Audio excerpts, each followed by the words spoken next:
America is back. Nous sommes deux vieilles nations dans le monde. Le Royaume-Uni et la France. لن يتحقق لكم سلام بالعدوان وإن هذه الدماء بالروح بالدم تكون لعنة عليكم نفديك يا أقصى. إن المعركة ليست معركة فرد وليست معركة جيش وإنما هي معركة شعب ومعركة أمة بأسرها. بيوتكم في انتظاركم، مساجدكم في انتظاركم، كنائسكم في انتظاركم، وهم لكم ولأولادكم. Vous écoutez l'Histoire en marche, un programme réalisé par Jalil Akhdar, coordonné par Sami Hahel et Marim Abdou pour vous accompagner au micro. Dans la nuit du dimanche 26 mai, alors que les Palestiniens déplacés de la région de Rafah étaient dans leur tente de fortune, une pluie de missiles s'est abattue sur eux. L'armée d'occupation israélienne a bombardé plus de 10 centres pour personnes déplacées au cours des dernières 24 heures. Et la dernière frappe est un horrible massacre dans le centre pour personnes déplacées de Nunra. Les soldats égyptiens de l'autre côté de la frontière ont dû suivre avec horreur les Palestiniens fuir l'enfer. Les commentateurs égyptiens qualifiés de proches du gouvernement avertissent que les limites de la sécurité nationale du Caire sont franchies. Le porte-parole des forces armées égyptiennes a évoqué une enquête par l'intermédiaire des autorités compétentes sur un incident de tir dans la zone de la bande frontalière de Rafah.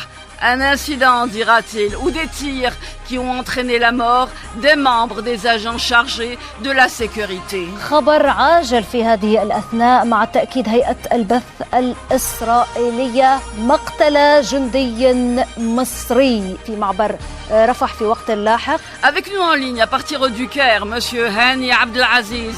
Merci d'accepter notre invitation. Vous avez été sous-secrétaire général aux Nations Unies. Monsieur Hani Abdelaziz, selon les règles d'engagement qui régissent cette zone depuis des années, si un militaire de l'armée d'occupation traverse la route de Philadelphia, un territoire séparant l'Égypte de Rafah, les militaires égyptiens ont le droit de riposter. Le terminal de Rafah fait partie de la bande de Philadelphia. C'est un accord limité qui autorise, on n'a pas demandé la permission, mais où la traversée des frontières, par ce qu'on appelle le passage de Rafah, est contrôlée d'un côté par les autorités palestiniennes, puisque le corridor se situe sur territoire palestinien, et de l'autre côté contrôlé par l'Égypte, qui est le territoire égyptien. Les Israéliens, durant cette guerre de 6 mois, pas de 6 jours, vous devez comprendre ce que je veux dire, ont occupé, pas très en force, mais tout de même, ont occupé une partie de ce passage par où passait l'aide humanitaire et ont voulu coordonner l'aide humanitaire de l'Égypte à la bande de Gaza, à Rafah, avec les autorités égyptiennes. Les autorités égyptiennes ont répondu non. Parce que ce passage est sous contrôle d'après l'accord égypto-palestinien et vous n'avez pas le droit de le contrôler et de poser votre drapeau sur ce passage. Nous n'allons pas coopérer sur cette situation. Vous retirez vos troupes et nous recommencerons notre coopération avec les autorités palestiniennes compétentes. Ça ne s'est pas passé. Il y a eu cet accrochage où un soldat égyptien, qui probablement est un policier, parce que je pense que l'accord pour l'existence de policiers ou de gendarmes, pas de forces armées en tant que telles, pas de chars lourds d'un côté ni de l'autre, etc. Nous parlions des règles d'engagement qui régissent cette zone depuis des années. Toutefois, l'entité a occupé le poste frontière le 6 mai. Une action qui a été suivie d'une propagande, j'allais dire anti-égyptienne, accusant l'Égypte d'être responsable de la coupure de l'aide aux Palestiniens. Alors, même s'il n'y a pas affrontement, mais il y a des tensions qui sont clairement établies. Bien entendu, madame. Il est très clair pour moi, et je parle à titre absolument personnel, je ne représente personne. que les Israéliens font tout leur possible pour déplacer 1,5 million de Palestiniens vers la moitié du Sinaï. Et ce plan n'est pas un plan nouveau. Ce plan a été soumis déjà par le ministre d'État, donc secrétaire d'État aux Affaires étrangères américain, M. Rogers, dans les années 70, et qui a été refusé déjà parce que cela voudrait dire vider les territoires palestiniens de leurs occupants essentiels et de les transférer vers d'autres pays, ce qui soutiendrait la thèse du génocide ou au minimum de massacre de guerre. Cette politique israélienne existe depuis tout le temps. Elle est même inscrite dans la Torah et dans leur livre saint. Quand on prétend que Moïse a été expulsé du territoire égyptien, ils y croient ferme dans leur tête parce que c'est éduqué dans leur manuel scolaire. C'est un territoire juif, ils veulent y aller et au moins envoyer les Palestiniens y vivre et se débarrasser d'eux. Ce que l'Égypte, d'après ce que je lis, refuse très fermement, à raison. Elle est appuyée apparemment, probablement par le bout des lèvres, par les puissances occidentales et par le monde entier. Mais dans les réalités, les Israéliens continuent à essayer de provoquer un élargissement du conflit actuel pour essayer d'occuper cette partie et exécuter leur plan de transfert forcé. Il ne faut pas oublier que Gaza abrite énormément, peut-être la moitié de la population, sont des Palestiniens qui sont réfugiés d'autres parties de la Palestine. Monsieur Hani Abdelaziz, les commentateurs égyptiens, qualifiés de proches du gouvernement, avertissent que les limites de la sécurité nationale du Caire ont été franchies ou sont franchies. Doit-on penser que le véritable objectif de ce qui se produit aujourd'hui n'est pas seulement la résistance palestinienne, comme cela est annoncé par les autorités politiques et militaires d'occupation, mais l'Égypte elle-même? Absolument. Vous m'avez précédé parce que nous devons aller assez vite, je comprends. D'ailleurs, j'ai lu il y a 2-3 jours, pas plus, une déclaration d'un officiel égyptien, un très haut responsable, qui a dit « La première ligne de sécurité nationale égyptienne commence à Gaza ». Cette phrase qui a très bien sonné dans mon esprit et dans mon cœur. Et c'est une réalité. La question du déplacement des Palestiniens vers le Sinaï comporte d'énormes risques, non seulement pour l'Égypte, mais aussi pour la région, mais essentiellement l'Égypte. Ça aurait vidé le contexte politique de la Palestine et des Palestiniens d'avoir leur État et de retourner. C'est là l'objectif israélien. En Égypte, il y a 9 millions de réfugiés étrangers. 9 millions, madame. Oui. Okay? Ça ne serait pas un problème d'avoir 1 million et plus. La question, c'est que, d'abord, ça viderait le contexte palestinien totalement. Il n'y aurait plus de Palestiniens sur les territoires, ou presque plus que les petits, je ne veux pas dire, parce qu'il y en a partout dans toutes les guerres, il y a un peu de collabo ici et là. Et c'est tout. Israël, je le répète très clairement, son objectif ressemble exactement à l'objectif et au plan sud-africain pendant l'apartheid, de créer des petits groupes de conglomération de 100-200 000 personnes isolées les unes des autres, la bantoustanisation qu'on appelle, et pouvoir se déplacer avec leur armée, leur police qu'ils veulent, entre ces petits villages et ces petites conglomérations. Donc une occupation de facto à nouveau sans le déclarer, comme l'occupation israélienne du Golan qui n'est pas reconnue par le monde excepté par les États-Unis, où les Israéliens se baladent avec leurs chars et tout à tout temps. L'Égypte, c'est non. On ne sera pas complice de vider le territoire palestinien des Palestiniens pour permettre à des colons israéliens de s'y installer à nouveau. L'armée d'occupation a rassemblé ses troupes dans la partie nord de la bande de Philadelphie, en particulier à l'intérieur de la barrière palestinienne de la frontière de Rafah. Est-ce que cela signifie, et j'interroge votre expérience, est-ce que cela signifie qu'Israël renforce ce qu'elle qualifie de défense contre l'Égypte? Regardez, la cerise sur le gâteau pour les Israéliens, c'est l'Égypte. Ils considèrent que l'Égypte fait partie du Grand Israël, puisqu'ils le disent toujours, de la grande rivière d'Égypte jusqu'à l'Euphrate. Voilà le rêve des politiciens sionistes, essentiellement. Ce n'est pas tous les juifs qui pensent comme ça, les très orthodoxes, religieux et tout ça. C'était un objectif qui a été déclaré à plusieurs reprises. Il est inclus dans leur manuel scolaire et partout. C'est notre territoire. Moïse vient de là-bas, Les Égyptiens nous ont expulsés, ils pensent qu'ils doivent y retourner.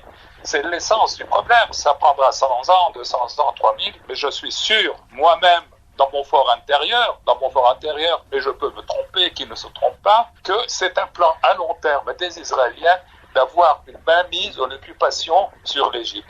Et une occupation, d'après les théories de guerre récentes, la 3e et la 4e génération de guerre, ce n'est pas la guerre militaire simplement, c'est pouvoir imposer son autorité, son hégémonie sur les territoires qu'on le veut, en mettant en place des régimes fantôches qui appliqueraient leur politique. C'est une des possibilités qui peuvent traverser l'esprit de certains. Essayer d'imposer leur hégémonie en leur faveur et en faveur des États-Unis et des pays d'Europe occidentale. Et je cite en particulier l'Allemagne, la France, la Grande-Bretagne et d'autres aussi qui flottent un peu ici à droite, à gauche et qui vous donnent des déclarations du bout des lèvres en faveur des Palestiniens, mais sur le terrain, rien ne change. Rien n'empêchera Israël de s'étendre autant qu'ils veulent, tant qu'il n'y a pas de sanctions internationales fermes imposées. Et ceci n'est pas vécu aujourd'hui.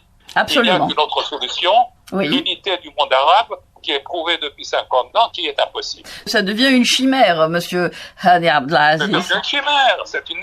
C'est devenu une chimère, malheureusement.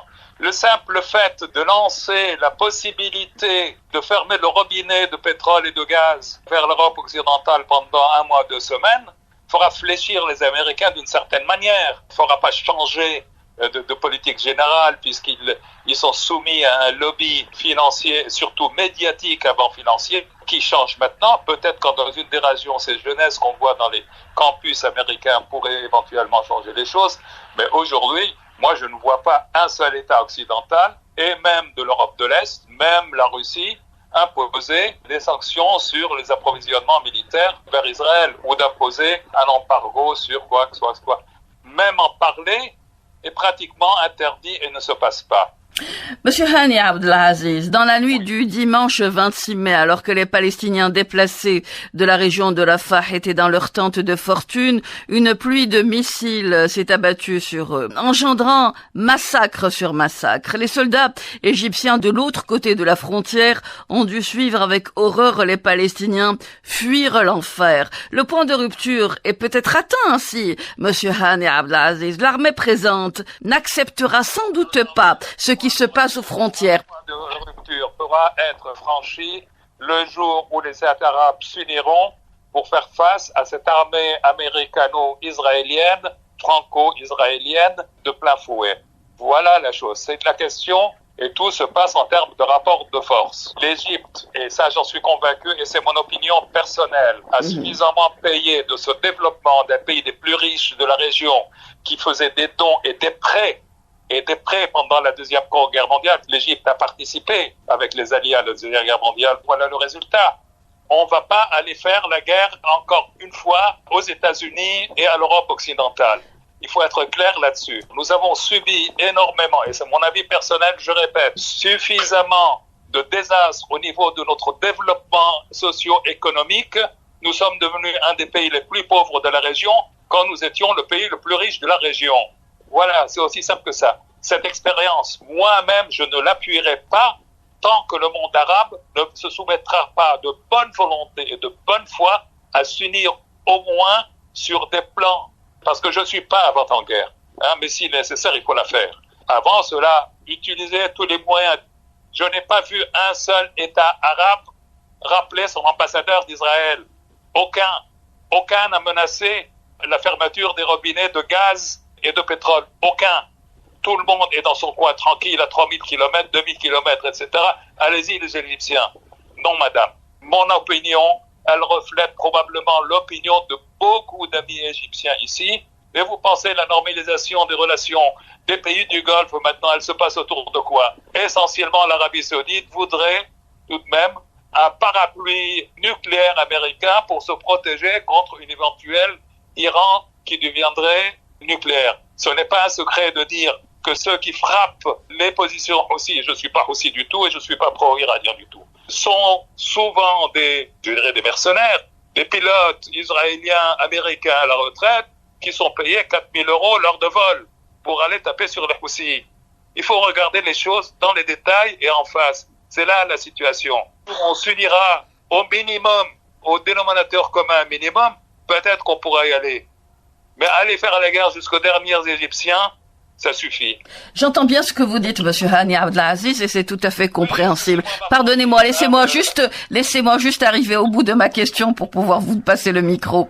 Je disais que les Égyptiens qui sont en première ligne, qui sont de l'autre côté de la barrière de Rafah, constatent, à la différence des autres troupes arabes que vous avez citées à l'instant, et vous avez raison de dire qu'il n'y a pas une action engagée commune, et vous avez raison de dire que cette action n'est pas engagée, qu'il n'y a pas de politique commune. Vous avez tout à fait raison de le dire. Mais ces Égyptiens qui sont en première ligne constatent l'enfer des Palestiniens de Gaza, ce qui pourrait constituer un point de rupture. Et vous avez, je rajoute encore une fois, vous avez raison de dire tout ce que vous disiez précédemment. Oui, si vous voulez le considérer comme point de rupture, moi je dirais ce que un président égyptien auparavant l'a dit, je pense que c'était Moubarak, il l'a bien dit au président yéménite, tu veux faire la guerre, ramène tes troupes, va faire la guerre. À la décharge des Yéménites, aujourd'hui, ils payent tout de même le frais de leur engagement. J'ai beaucoup de respect pour eux. Je vous interromps, j'ai beaucoup de respect pour eux. Et j'ai toujours eu du respect pour les Yéménites. Ce sont des vrais guerriers, ils savent utiliser leurs montagnes, leur terrain. Non, c'est des vieux guerriers. Ils arrivent à faire tout ce que vous imaginez. C'est des gens qui ont bien la tête où il faut. Hein. Quand ils savent qu'ils vont être tués et tout cela, mais ils s'en foutent, on va y aller. Donc moi j'ai du respect pour les Yéménites, d'ailleurs c'est l'un des peuples arabes qui me sont le plus chers au cœur, à cause de leur caractère. Monsieur Hani Abdelaziz, merci infiniment d'avoir été avec nous et de nous avoir accordé de votre temps. Excusez-moi d'avoir été si franc. Merci beaucoup en tous les cas, madame. Merci infiniment, Monsieur Hani Abdelaziz, d'avoir été avec nous. Mes amitiés. Hani Abdelaziz a été sous-secrétaire aux Nations Unies et il était avec nous à partir du Caire. هذا العدو الذي يهدد ويعربد نقول له لا تهديداتك ولا عربدتك ولا غطرستك نفعتك ولن تنفعك. قول واحد: اخرجوا من أرضنا، اغربوا عن وجوهنا، اخرجوا من قدسنا من أقصانا، لا نريد أن نراكم فوق هذه الأرض. هذه الأرض لنا والقدس لنا والكل لنا. أنتم طارئون على هذه الأرض الطاهرة المباركة، ولا مكان ولا مقام لكم. ونقول لكل الدول بما فيه الأشقاء العرب، بدهم يعرفوا أنه هذا الكيان الذي لا يستطيع أن يحمي نفسه أمام هؤلاء المقاتلين ما بيقدر يوفر لكم أمن ولا حماية. وكل التطبيع والاعتراف بهذا الكيان وبكل الاتفاقيات اللي تم توقيعها معاه لا يمكن أن تحسم هذا الصراع. الصراع يتم حسمه في أرض الميدان.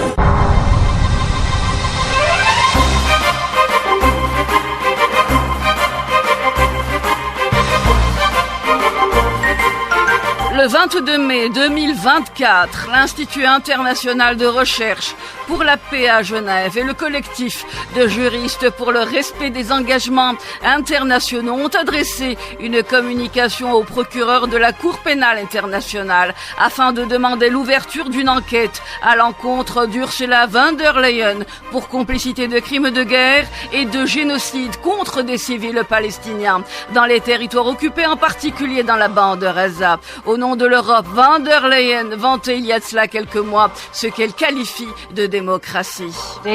Aujourd'hui, nous célébrons les 75 ans d'une vibrante démocratie au cœur du Moyen-Orient. Nous célébrons aussi 75 ans d'amitié entre Israël et l'Europe. Nous partageons des valeurs communes. L'Europe et Israël sont destinés à être amis et alliés. Votre liberté est la nôtre. Joyeux anniversaire à tous les Israéliens.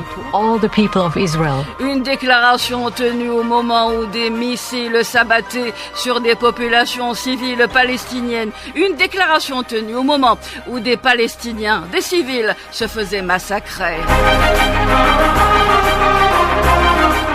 Plusieurs groupes de défense des droits humains, universitaires et experts en droit pénal international appellent le procureur à ouvrir une enquête sur la base des informations fournies à l'encontre d'Ursula von der Leyen. Cette dernière a été informée à de multiples reprises au sujet des violations du droit international humanitaire commises dans les territoires palestiniens occupés, en particulier dans la bande de Gaza.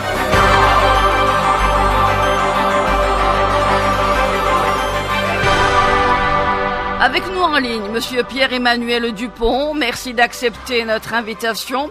Vous faites partie des instigateurs de cette communication, si je puis m'exprimer ainsi. Vous êtes directeur du département de droit international public, expert juridique auprès de l'ONU. Monsieur Pierre-Emmanuel Dupont, pouvez-vous nous dire plus au sujet de cette communication ?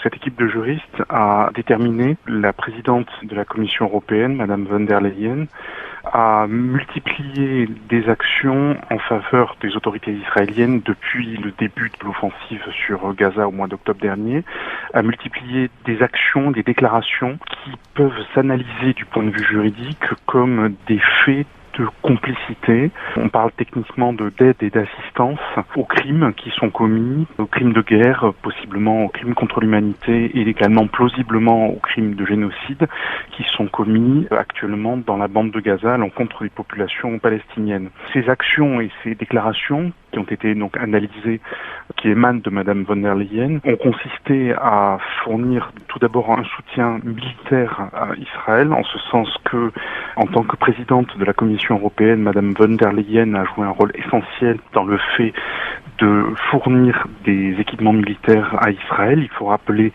à ce titre que Israël est l'un des principaux États recevant des équipements militaires de la part de l'Allemagne, le principal fournisseur d'armes à l'échelle de l'Union européenne. Par ailleurs, Madame von der Leyen a joué un rôle significatif dans le fait d'assurer à Israël le bénéfice d'accords de coopération internationaux entre donc l'Union européenne et Israël, en particulier l'accord d'association de 2001. Cela lui donne accès à une zone de libre-échange, si vous voulez, à l'échelle de l'Union européenne. Madame von der Leyen a refusé de considérer les demandes qui étaient formulées par plusieurs États membres et qui l'appelaient à suspendre l'application de cet accord, dans la mesure où cet accord précisément contient des dispositions qui soumettent l'application de l'accord au respect par les deux parties à l'accord d'un certain nombre de normes qui relèvent des droits de l'homme. Considérant que les droits de l'homme étaient violés à grande échelle dans la bande de Gaza, plusieurs États européens donc avaient appelé Madame von der Leyen à suspendre cet accord d'association, ce qu'elle a refusé de faire. Alors, à l'heure actuelle, visiblement, des démarches préliminaires sont désormais en marche au niveau européen qui pourraient tendre à la suspension de cet accord, mais Madame von der Leyen n'y aura joué très clairement aucun rôle. Donc ça, c'est pour le soutien économique. Il y a eu également donc un soutien diplomatique et un soutien politique très fort au gouvernement israélien. Ce soutien est apparu comme étant une réponse à la demande qui avait été formulée par le Premier ministre Netanyahou dès le 7 octobre en 2023, une demande qui était adressée à un certain nombre de dirigeants européens et internationaux en général, qui leur demandait d'assurer une liberté d'action à Israël dans la conduite de sa réponse aux attaques du 7 octobre. Alors, pardonnez-moi, j'ouvre juste une petite parenthèse. Quand le porte-parole de la Maison-Blanche indique qu'Israël n'a pas commis de génocide, quand il rajoute qu'il n'y a pas violation des droits de l'homme, il est tout autant responsable par cette requête, la vôtre en l'occurrence, que vous adressez à Madame von der Leyen? Il est évident que le gouvernement des États-Unis, l'administration Biden, a joué de ce point de vue, du point de vue de la complicité dans les crimes qui se commettent dans la bande de Gaza, a joué un rôle encore plus important que celui joué par les Européens. Oui. Et celui joué par Madame von der Leyen en particulier. Il est évident que les États-Unis, en tant que principal fournisseur d'armes, fournisseur de soutien économique, porte une responsabilité qui est absolument écrasante, c'est très clair. La présidente de la Commission européenne, rappelons-le, ne jouit pas d'une immunité de fonction devant la Cour pénale internationale. Je parle sous votre contrôle, monsieur Pierre-Emmanuel Dupont, en vertu de l'article 27 du statut de Rome. Donc, est-ce une démarche qui aura, on va dire, des répercussions politiques? Cette démarche a-t-elle également un sens politique? Alors, il s'agit, si vous voulez, directement, cette démarche, elle tend à ce que l'Office près la Cour pénale internationale ouvre une investigation donc à l'encontre de Madame von der Leyen. Cette investigation, elle entrerait dans le contexte de l'enquête qui est d'ores et déjà ouverte sur les crimes qui ont été commis dans les territoires palestiniens occupés depuis 2014. C'est une enquête qui est en cours depuis 2021 à la Cour pénale internationale. Ça, c'est l'objectif direct.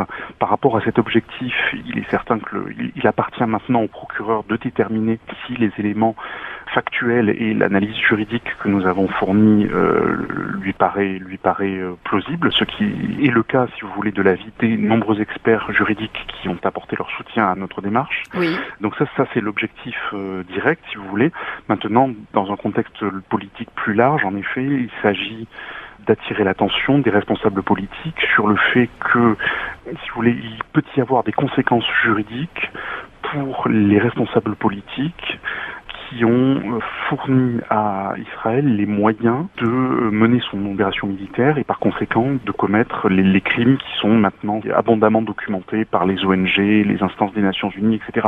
Il y a possiblement une responsabilité pénale individuelle pour les dirigeants politiques qui ont apporté un soutien sous ces différentes formes. Oui. Je pense en particulier, mais pas uniquement, mais je pense en particulier aux autorités étatiques qui ont délivré des licences d'armement à l'effet de permettre l'exportation d'armes aux forces armées israéliennes, y compris depuis le 7 octobre.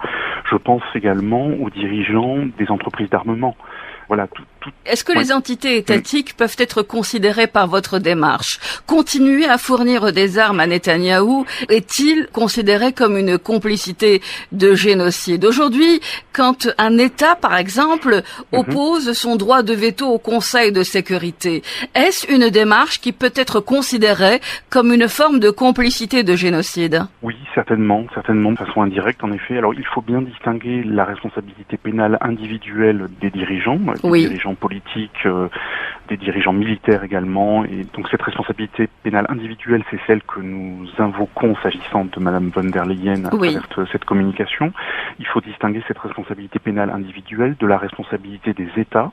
La responsabilité des États se situe à un autre niveau. Elle est par exemple à l'heure actuelle invoquée à l'encontre de l'Allemagne par le Nicaragua dans la procédure qui a été intentée donc par le Nicaragua il y a quelques semaines devant la Cour internationale de justice, démarche qui est en quelque sorte parallèle à la procédure contentieuse qui a été initiée par l'Afrique du Sud directement contre Israël sur le fondement de la violation de la Convention de 1948 sur la prévention et la répression du crime de génocide.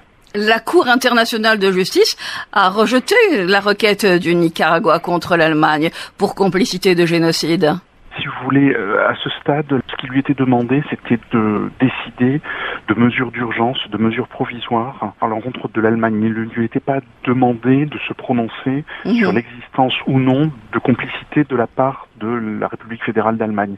Aujourd'hui, c'est le cas. Aujourd'hui, cela peut être le cas car précédemment, Banaga avait intenté une procédure contre Berlin, qui est le deuxième fournisseur d'armes devant la plus haute juridiction onusienne, précisons-le à nos auditeurs. Tout à fait. Donc, mais cette procédure devant la Cour internationale de justice, elle se poursuit.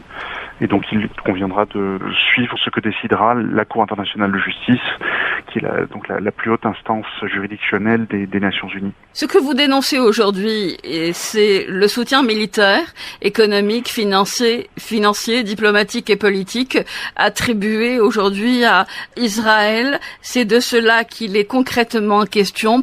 Et vous dirigez vos actions contre des individus plutôt que contre des États. Absolument, c'est le sens de cette démarche, cette communication. Donc, si vous voulez, elle vise simplement à attirer l'attention du procureur près la Cour pénale internationale sur le fait que ces déclarations et ces actions ainsi que ces omissions qui sont imputables à Madame von der Leyen ont contribué de façon substantielle, ont rendu possible, dans une large mesure, les crimes qui se commettent.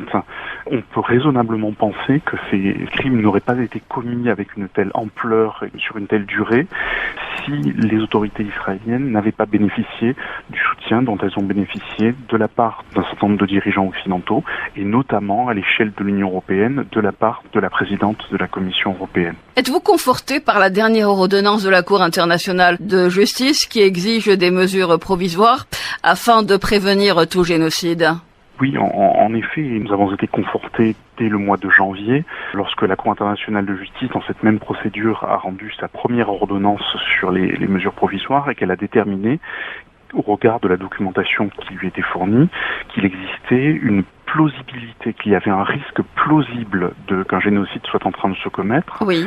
Donc dès le mois de janvier, c'est une détermination qu'a effectuée la Cour. La Cour ne s'est pas prononcée sur la réalité de l'existence d'un génocide. Elle s'est contentée de dire qu'il était plausible qu'un génocide soit en train de se commettre.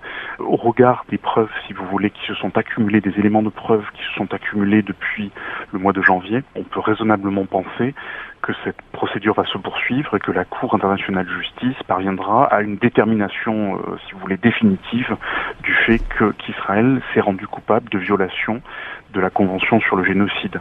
Mais cela prendra malheureusement certainement un certain temps. La liste risque de s'allonger puisqu'au lendemain de votre requête, l'ambassadrice des États-Unis à l'ONU s'est rendue dans les territoires occupés à Palestiniens. Elle a signé sur un missile « Finish them ». Finissez avec tout ce qui reste comme Palestiniens, en somme. Est-ce que d'autres noms pourraient figurer ou se joindre à celui de von der Leyen ? Très certainement, les nombreux dirigeants occidentaux en particulier qui ont apporté un soutien sous une forme ou sous une autre à l'offensive israélienne portent une part de responsabilité. Néanmoins, il a semblé aux auteurs du document qui a été soumis à la Cour pénale internationale, il a semblé à ses experts que Madame von der Leyen avait fait preuve d'un engagement particulièrement significatif qui la met, si vous voulez, au premier plan à l'échelle des dirigeants européens dans ce soutien et donc dans cette potentielle responsabilité pénale pour aide et assistance. Donc ça va au-delà de l'engagement, on va dire symbolique, qui pourrait s'inscrire dans une campagne politique, mais c'est un engagement véritablement effectif qui, on va dire, conforte l'esprit génocidaire, ou en tout cas l'idée du génocide.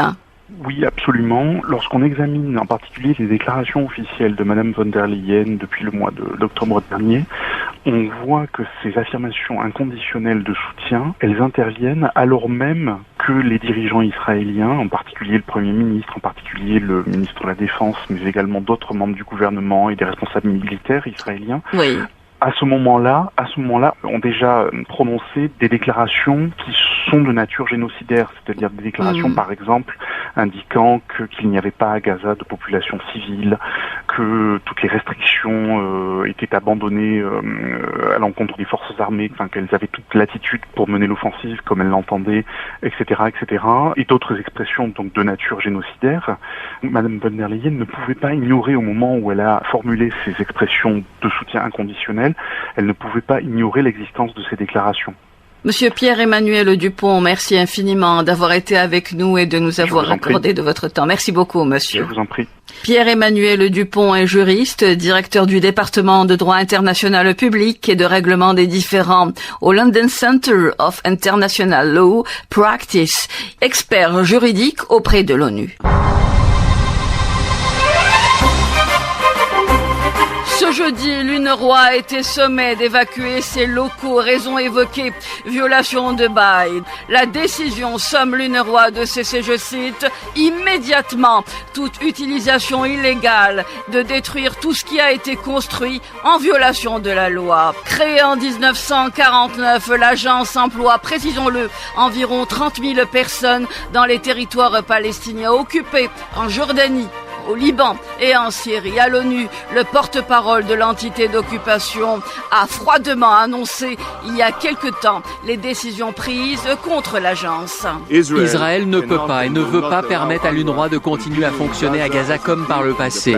À la Knesset, il a été indiqué que des mesures pourraient être prises contre l'agence. En lecture préliminaire, un projet de loi abolissant l'immunité accordée à l'UNRWA a été engagé. Il a été également question de classer l'UNRWA comme organisation terroriste.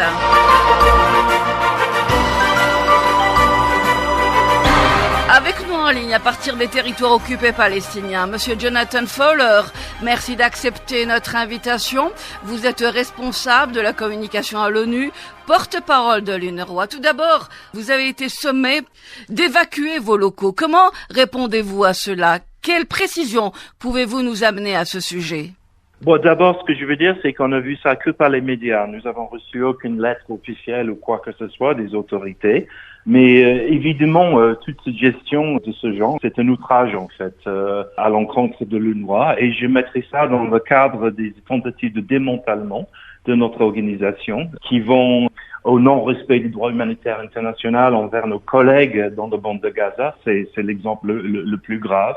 Jusqu'aux tentatives de démanteler à Jérusalem de l'Est, les harcèlements à répétition de nos collègues, y compris en Cisjordanie, et de façon générale, les narratifs et les désinformations à l'encontre de notre agence. Vous dites ne pas avoir reçu cette décision qui pourtant a été évoquée par la presse, et notamment la presse locale. Comment expliquer cela encore une fois?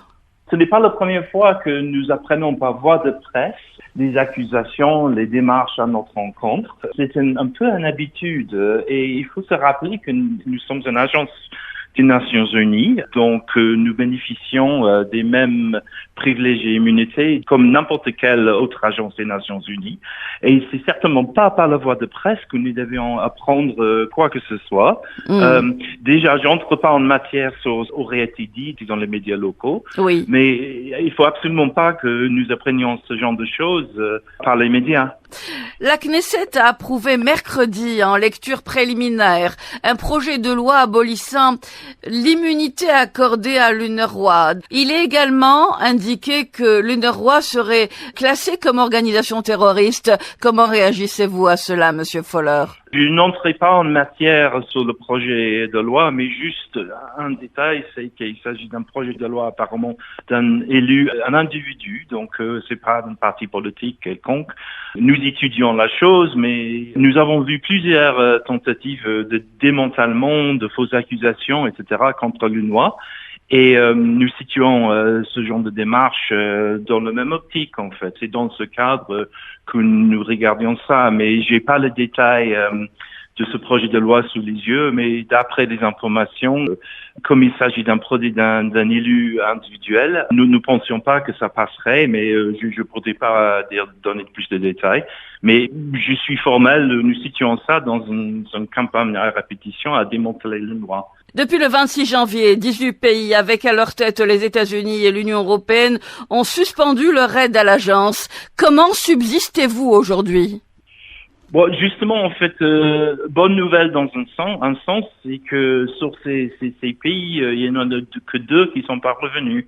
Ça, c'est la bonne nouvelle. La mauvaise nouvelle, c'est que parmi ces 2 pays, le Royaume-Uni et les États-Unis, les États-Unis étaient notre plus grand bailleur de fonds depuis un certain temps. L'argent que nous manquions des États-Unis, qui est bloqué, en fait, jusqu'en mars par décision du Congrès, donc des élus américains. Ça représente environ 90% de nos fonds donc pour le reste de cette année. Ça, c'est une décision assez critique. Évidemment, nous avons, depuis la fin janvier, nous avons vu un peu la guillotine qui risquait de tomber d'un jour ou l'autre sur nos opérations. Et nous avons repoussé la guillotine, mais là, ce que nous voyons, c'est qu'il nous reste des fonds suffisants pour continuer nos opérations jusqu'à fin juin. Après, nous étudions ce que nous devrions faire.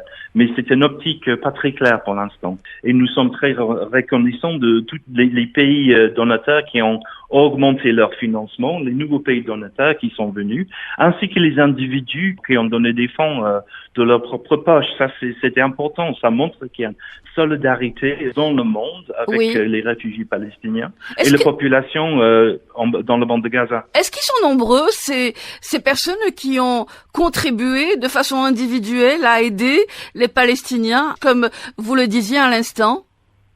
Oui, tout à fait. J'ai pas le nombre précis de personnes, d'individus en tête, mais ce que je peux vous dire, c'est que nous avons dépassé à peu près le 120 millions de dollars américains des individus, des fondations et d'autres donateurs de ce genre. Donc, ce qu'on appelle souvent les donateurs non traditionnels, les donateurs qui ne sont pas des pays.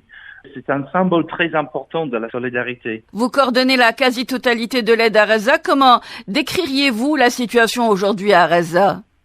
C'est parfaitement catastrophique. Je sais que quand je vous ai déjà parlé, j'ai dit à maintes reprises qu'il s'agit d'une catastrophe humanitaire sans précédent.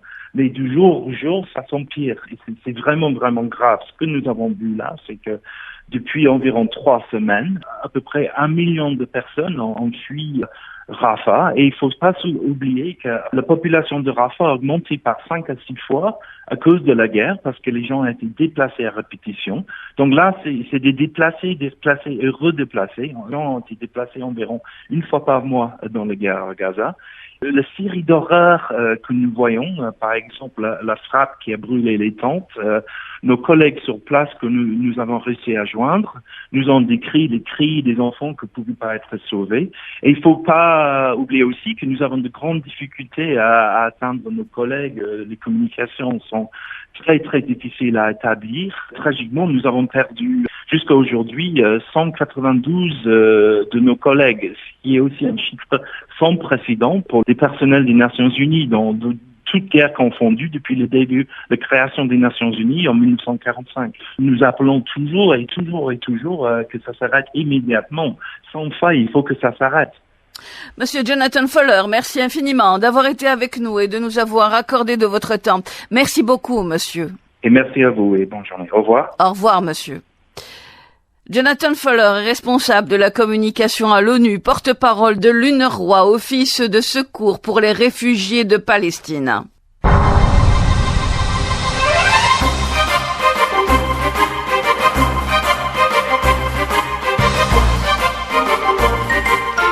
La Norvège, au même titre que l'Irlande et l'Espagne, décide de reconnaître l'État de Palestine et exprime l'espoir que d'autres États européens lui emboîtent le pas. Une reconnaissance qui constitue un tournant dans les relations norvégo-palestiniennes. La Norvège considérera la Palestine comme un État indépendant avec tous les droits et obligations que cela implique. Le ministre des Affaires étrangères norvégien a évoqué le manque d'engagement constructif d'Israël, dira-t-il, en faveur d'une solution à 2 États. Espen Barth Eide a remis au ministre palestinien Mohamed Mustafa les documents attestant de la reconnaissance par son pays de l'État de Palestine. Avec nous en ligne, l'ambassadrice de la Norvège en Algérie. Votre Excellence, merci d'accepter notre invitation, Madame Teresa Luken-Geziel. Merci d'être avec nous et d'avoir bien voulu répondre à nos questions. Je parlais à l'instant de tournant majeur. Dans quelle mesure est-il? Tout d'abord, merci beaucoup de m'inviter sur votre antenne. Je suis très fière aujourd'hui de ce changement de politique que le gouvernement norvégien a fait. Malheureusement, la situation est très grave, très sérieuse, avec les massacres, les souffrances indicibles et inacceptables que nous sommes témoins à Gaza. Oui. Ça veut dire que nous pensons que la seule manière pour les Palestiniens et les Israéliens de vivre en paix, ce sont la solution de 2 États. Pour aboutir à cette solution, la reconnaissance de l'État palestinien est un prérequis. Et c'est pour ça que nous avons pris cette décision de reconnaître l'État de Palestine, bien que depuis 30 ans, nous avons pensé que c'était uniquement au bout d'une solution négociée que nous devons prendre ce pas. C'était la politique du gouvernement norvégien depuis 30 ans. Maintenant, nous avons pris la décision de soutenir les forces modérées. Nous pensons que cette reconnaissance, c'est une manière de changer la cour de choses qui est maintenant sur un point très très bas dans l'histoire. Nous pouvons reprendre sur des bases selon le droit international. Bien. Votre Excellence, justement, le ministre des Affaires étrangères de votre pays, la Norvège, a évoqué le manque d'engagement constructif, dira-t-il, d'Israël en faveur d'une solution à 2 États. Vous parliez à l'instant de la nécessité de l'existence de 2 États. Comment comptez-vous en ce sens agir de façon supplémentaire? Nous faisons partie d'un groupe de pays qui travaillons très profondément justement sur l'après-cessez-le-feu. Maintenant, c'est un cessez-le-feu et l'accès pour l'aide humanitaire à la population qui souffre, qui est plus urgent. Et dans ce sens-là, nous remercions aussi l'Algérie de prendre leadership au sein du Conseil de sécurité des Nations Unies, justement pour proposer des solutions. Et nous espérons que nous allons avoir des résultats rapidement. Ensuite, il faut réfléchir sur après. Nous pensons que tout de suite, ce sont l'initiative des pays arabes, ce qu'on appelle le plan de paix arabe, où tous les éléments sont présents et sont là pour avancer à cette solution à 2 États. Il s'agit de l'Israël, qui est reconnu par beaucoup d'États, mais pas tous. Et il s'agit de la Palestine, aussi reconnue par la majorité de nombre d'États dans le monde, mais pas tous. Ce groupe, nous travaillons surtout dans un groupe entre pays arabes et européens, de avancer sur cette reconnaissance formelle par tous les États et ensuite être en mesure de mettre en œuvre justement les projets concrets de le plan de paix arabe. Le plan de paix arabe, précisons-le à nos auditeurs, a été proposé à Beyrouth lors du sommet arabe. Un plan appuyé par la plupart, sinon la totalité des capitales arabes. Madame l'ambassadrice, le ministre des Affaires étrangères norvégien a remis au Premier ministre palestinien Mohamed Mustafa les documents attestant de la reconnaissance par son pays, par votre pays, de l'État de Palestine. Espen Barth Eide a déclaré dans un communiqué que depuis plus de 30 ans, comme vous l'indiquez en début de cet entretien, depuis plus de 30 ans, la Norvège est l'un des plus ardents défenseurs d'un État palestinien. Quelles sont les démarches engagées pour que ceci puisse avoir lieu?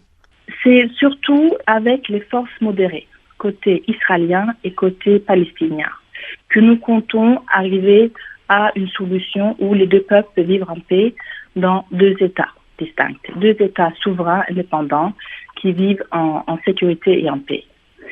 Justement, d'avancer vers cette vision et soutenir ceux qui veulent la paix.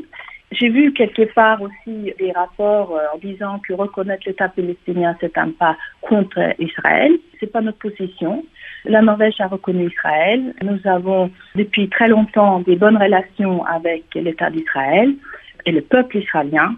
Par contre, il y a un problème quand certains représentants ne s'accordent pas au droit international et au droit international humanitaire. C'est justement les militants, les groupes militants Hamas et d'autres qui utilisent la violence et aussi la violence d'État qui n'est pas acceptable. Du coup, c'est surtout des initiatives pour soutenir les forces modérées, pour que les peuples palestiniens et les peuples israéliens peuvent choisir leurs dirigeants, c'est leur choix. Mais nous pensons que vivre en paix et d'accepter l'un et l'autre, que l'autre État a les mêmes droits au niveau des droits internationaux. Bien, nous comprenons ce que vous dites, nous entendons ce que vous dites.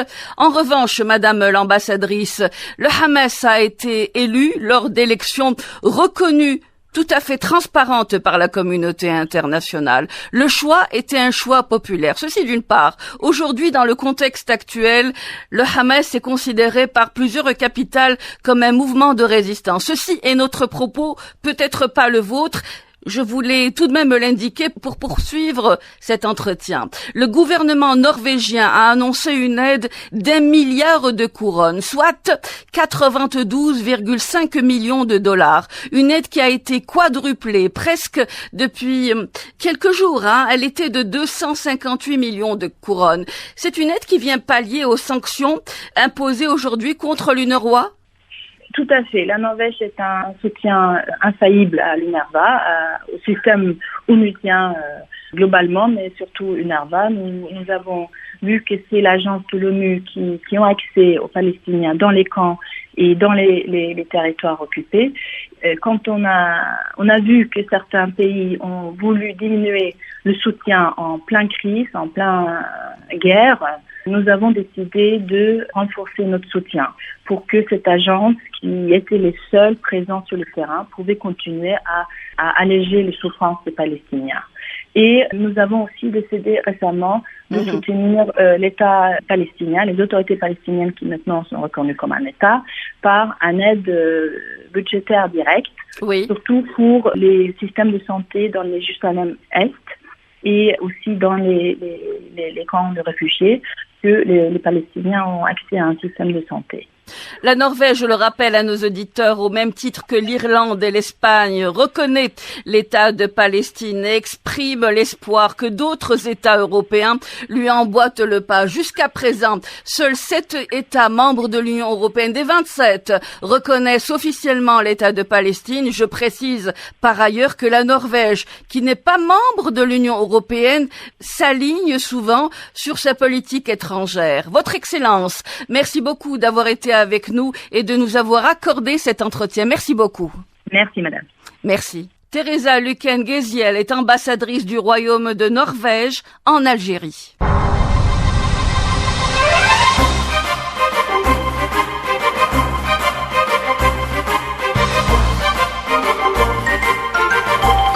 Ont participé à ce programme Hani Abdelaziz, ancien sous-secrétaire général aux Nations Unies.